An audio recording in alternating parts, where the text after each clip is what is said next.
ज़िंदगी में खुश रहना सीखें।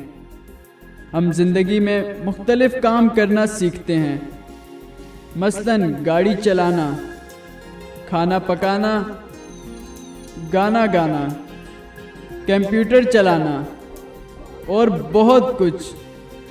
लेकिन क्या हमने कभी ज़िंदगी में खुश रहना सीखा है?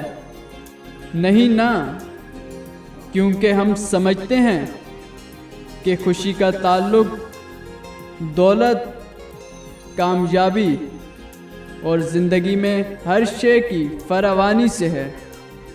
इसके अलावा हम सोचते हैं कि हमारी खुशी का ताल्लुक हालात, इर्द गिर्द के वाक़यात और मूड पर मुनहसर है, जबकि ऐसा नहीं है। खुश रहने के लिए हमें अपने इर्द गिर्द के लोगों की खुशी का ख्याल रखना पड़ता है, क्योंकि खुशी का ताल्लुक सिर्फ हमारी अपनी ज़ात से नहीं होता, बल्कि हमारे दूसरों से जुड़े मोहब्बत के रिश्तों से होता है।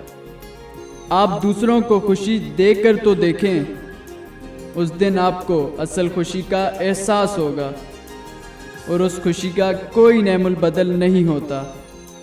खुश रखने में खुश रहने का राज छुपा है। इसलिए ज़िंदगी में खुश रहना सीखें, क्योंकि ज़िंदगी बहुत हसीन और खुशगवार है।